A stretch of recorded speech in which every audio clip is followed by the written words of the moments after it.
Hello everyone and welcome back to my channel. First of all, I would like to thank you all for subscribing to Mom Squad. लेकिन अगर अभी भी आपने channel subscribe नहीं किया है तो सब्सक्राइब बटन क्लिक करिए और चैनल जल्दी से सब्सक्राइब कर दीजिए। साथ ही साथ बेल आइकन जरूर क्लिक करिए जिससे कि आपको मेरी सारी वीडियोस की नोटिफिकेशन टाइम टू टाइम मिलती रहेगी।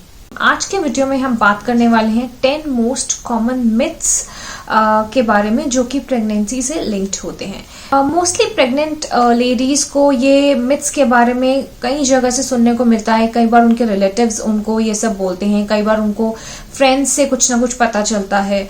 तो ये सब चीजें आपको सुनने को जरूर मिलेंगी अगर आप प्रेग्नेंट हैं। तो आप स्टार्ट करते हैं आज का वीडियो और एक एक करके इन सारे मिथ्स को हम बर्स्ट करते हैं। सो मिथ नंबर 1, आपको नॉजिया फील होगा, आपको वॉमिटिंग जैसी फीलिंग आएगी, मॉर्निंग सिकनेस होगी जब आप कंसीव करते हो। तो ये एक सिम्टम जरूर होता है प्रेगनेंसी का, लेकिन मिथ ये इसलिए है बिकॉज हर फीमेल को ऐसा महसूस नहीं होता है। ऐसा जरूरी नहीं है कि अगर आपने कंसीव कर लिया है तो आपको वॉमिटिंग, नॉजिया, मॉर्निंग सिकनेस जैसी चीजें होंगी ही। ऐसा बिल्कुल भी जरूरी नहीं है। कई बार फीमेल्स को ऐसा एक्सपीरियंस नहीं भी होता है। जैसे मुझे भी कुछ मॉर्निंग सिकनेस फील नहीं हुई थी, मुझे कोई वॉमिटिंग नहीं आई है थ्रू आउट प्रेगनेंसी, मुझे एक बार भी वॉमिट नहीं आया। तो इसका मतलब ये नहीं था कि मैं प्रेग्नेंट नहीं हूँ, राइट। तो ये एक बहुत बड़ा मिथ है कि प्रेगनेंसी के साथ 100% आपको वॉमिटिंग, नॉजिया, मॉर्निंग सिकनेस होगा। ये एक मिथ है। हर केस अलग होता है, हर प्रेगनेंसी अलग होती है। मोस्ट ऑफ द प्रेगनेंसीज में हाँ हम सुनते हैं, ये कॉमन चीज है, बट सारी प्रेगनेंसीज में ये एक्सपीरियंस नहीं होता है। तो ये एक मिथ है। मिथ नंबर 2, एक फीमेल को 2 लोगों का खाना खाना चाहिए प्रेगनेंसी में। तो ये हाँ एक मिथ है। हाँ, कैलोरी इनटेक हमें जरूर बढ़ाना होता है जब हम प्रेग्नेंट होते हैं। ऑब्वियसली आपका कैलोरी इनटेक थोड़ा सा बढ़ जाता है, बट इसका मतलब ये बिल्कुल भी नहीं है कि आपको 2 लोगों का खाना है। आपको ओवर ईटिंग अवॉइड करनी है बिकॉज प्रेगनेंसी में वैसे ही आपका जो डाइजेशन होता है वो स्लो हो जाता है। तो इसमें अगर आप 2 लोगों का खाओगे, ओवर ईटिंग करोगे तो इसमें आप ही को तकलीफ होगी। तो it's not a good thing to over eat while you are pregnant, but you should focus on healthy eating. आप अपने न्यूट्रिशन पे फोकस करिए, हेल्दी डाइट पे फोकस करिए एंड ओवर ईटिंग को अवॉइड करिए। Myth number 3, pregnant female should not drink coffee or tea at all. So if you are a tea or a coffee lover, you should be happy to hear this, that 200 mg of caffeine, either tea or coffee, is allowed per day when you are pregnant. But हाँ, अगर आप over consume कर रहे हो चाय या coffee को, उससे कुछ कॉम्प्लिकेशंस आ सकते हैं, जैसे कि लो बर्थ वेट या फिर दूसरे कॉम्प्लिकेशंस आ सकते हैं आपकी प्रेगनेंसी में। तो आप जितना इनटेक चाय कॉफी का लिमिट कर सकते हो अच्छा है, लेकिन ऐसा नहीं है कि बिल्कुल मना किया जाता है कि आपको स्ट्रिक्टली लेना ही नहीं है। और आपको एक बार अपने डॉक्टर से भी डिस्कस कर लेना चाहिए इस बारे में, बिकॉज कई बार क्या होता है कुछ ऐसी कॉम्प्लिकेशन हो सकती है जिसमें आपकी डॉक्टर आपको सजेस्ट करे कि आप चाय कॉफी बिल्कुल 0 डाउन कर दो। That's another case, but it's a myth कि आपको बिल्कुल लेना ही नहीं चाहिए चाय कॉफी। मैं खुद दिन में 1 कप चाय लेती थी जब मैं प्रेग्नेंट थी, एंड मुझे कुछ ऐसी कॉम्प्लिकेशन इस वजह से मुझे कुछ फेस नहीं करनी पड़ी। So it's a myth. So 200 mg is the quantity जो आपको याद रखनी है।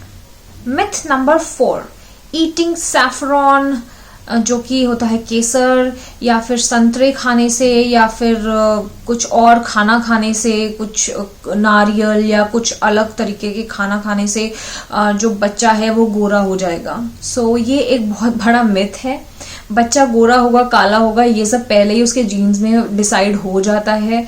तो ऐसा नहीं है कि आपके कुछ पर्टिकुलर चीज को ज्यादा खाने से जो है बच्चा बिल्कुल गोरा हो जाएगा।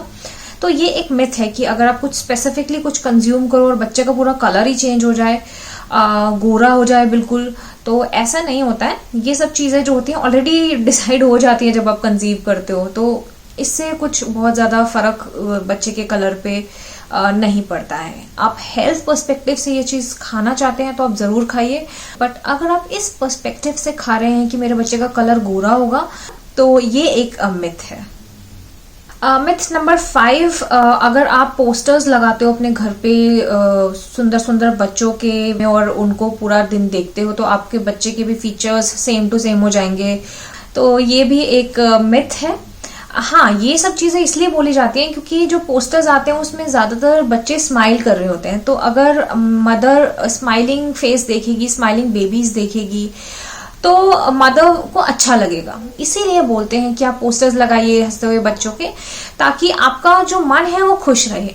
बट इससे बच्चे के फीचर्स को चेंज करना या सेम टू सेम आपके बेबी के फेस हो जाएगा अगर आप पोस्टर्स को पूरा दिन देख रहे हैं, तो ऐसा कुछ नहीं होता है। ये एक मिथ है।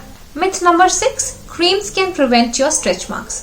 तो अगर आप ये सोच रही हैं कि आप टाइम से अगर क्रीम्स लगाने लग जाएंगी और आपको बिल्कुल भी स्ट्रेच मार्क्स नहीं आएंगे, तो ये एक बहुत बड़ा मिथ है। क्योंकि स्ट्रेच मार्क्स आना बहुत सारे फैक्टर्स पे डिपेंड करता है, जैसे कि जेनेटिक फैक्टर्स या आपकी स्किन टाइप कैसी है। अगर आपकी स्किन में नॉर्मली टेंडेंसी है स्ट्रेच मार्क्स आने की, और अगर आप सोच रही हैं कि आप क्रीम्स यूज करेंगे टाइम से और बिल्कुल भी स्ट्रेच मार्क्स नहीं आएंगे, तो ऐसा नहीं है। हाँ, क्रीम्स से क्या हो सकता है कि स्ट्रेच मार्क्स थोड़े से कम हो सकते हैं आना, बट ऐसा नहीं है कि 100% स्ट्रेच मार्क्स आपकी क्रीम लगाने से प्रिवेंट हो जाएंगे। तो ये एक बहुत ही बड़ा मिथ है। द आइडिया इज कि आप अपनी स्किन को मॉइस्चराइज रखिए, बिकॉज जब आपकी स्किन जो है वो एक्सपैंड होगी, तो अगर मॉइस्चराइज स्किन रहेगी तो स्ट्रेच मार्क्स कम आएंगे। अगर आपकी स्किन बिल्कुल ड्राई है और वो एक्सपैंड हो रही है तो स्ट्रेच मार्क्स ज्यादा दिखते हैं।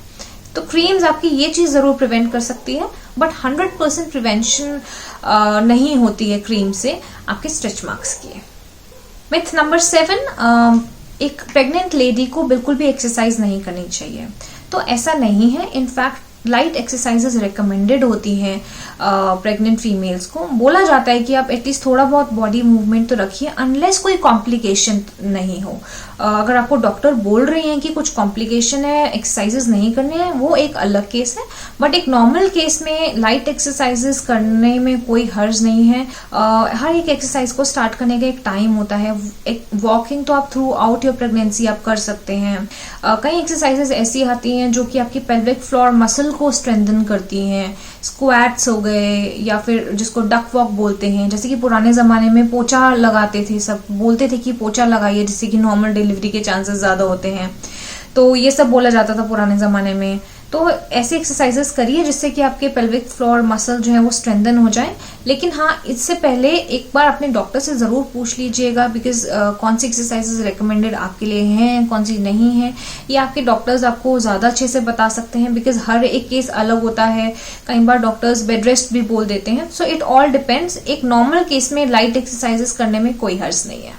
मिथ नंबर 8, जब आप प्रेग्नेंट होते हो तो आपको खट्टा खाने का बहुत मन करता है। तो आपको क्रेविंग किसी भी चीज की हो सकती है। ऐसा जरूरी नहीं है कि आप प्रेग्नेंट हो तो आपको खट्टा स्पेसिफिकली ही खाने का मन करेगा। मुझे कोई क्रेविंग पर्सनली नहीं हुई है खट्टा खाने की कि मुझे स्पेशली खट्टा खाना है जब मैं प्रेग्नेंट थी। और मैंने और भी केसेस देखे हैं जहाँ पे एक प्रेग्नेंट फीमेल को स्पेशली खट्टा खाने की कोई क्रेविंग नहीं हुई है। हाँ, अलग अलग तरीके की क्रेविंग्स हो सकती हैं। किसी को मीठा खाने का मन करता है, किसी को कुछ पर्टिकुलर डिश खाने का बहुत मन करता है। तो ये सब हार्मोन्स की वजह से होता है, और पर्टिकुलरली ऐसा नहीं है कि सिर्फ खट्टा ही खाओगे आप। तो ऐसा नहीं है, ये एक बहुत बड़ा मिथ है। मिथ नंबर 9, हार्ट रेट से आप बेबी का जेंडर प्रिडिक्ट कर सकते हैं। तो ऐसा नहीं है कि हार्ट बीट के बेसिस पे आप जेंडर प्रिडिक्ट कर दोगे। It's a myth. मेरे केस में उल्टा ही निकला था। ऐसा बिल्कुल भी नहीं था कि, क्योंकि मैंने सुना था कि अगर 140 बीट पर मिनट से ज्यादा अगर हार्ट बीट है तो गर्ल होती है, और 140 बीट्स पर मिनट से अगर कम हार्ट बीट आ रही है तो बॉय होता है। तो मेरे केस में ऐसा नहीं हुआ था। मेरे केस में उल्टा ही हुआ था। हार्ट बीट ज्यादा थी एंड मेरा एक बेटा है। तो ये एक मिथ है, जेंडर आप नहीं प्रिडिक्ट कर सकते हो हार्ट बीट के बेसिस पे। मिथ नंबर 10, आप प्रेग्नेंट फीमेल के फेस के ग्लो के बेसिस पे प्रिडिक्ट कर सकते हैं कि बेबी का जेंडर क्या होगा। तो ऐसा नहीं है। मैंने अक्सर सुना है कि अगर फेस पे ग्लो आ जाता है प्रेगनेंसी के थ्रू तो इसका मतलब होता है कि बेबी गर्ल होगी, और अगर प्रेग्नेंट लेडी का फेस जो है थोड़ा डल हो जाता है तो इसका मतलब है कि बेबी बॉय होगा।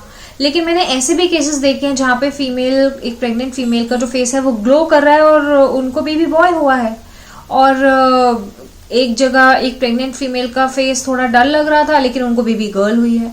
तो इसके पीछे कोई साइंटिफिक रीजन नहीं है, ये एक मिथ है। So this is it for today. I hope आपको मेरा वीडियो पसंद आया होगा, तो मेरी वीडियो को लाइक करना मत भूलिएगा और मेरा वीडियो उन सब के साथ शेयर करिए जिनके साथ आपको लगता है कि शेयर करने से उनको बेनिफिट मिलेगा। अपनी प्रेग्नेंट फ्रेंड्स के साथ शेयर करिए, या अगर कोई आपकी फैमिली में प्लान करने का सोच रहा है उन सब के साथ शेयर करिए। So this is Himanshi signing off for today. Goodbye and take care.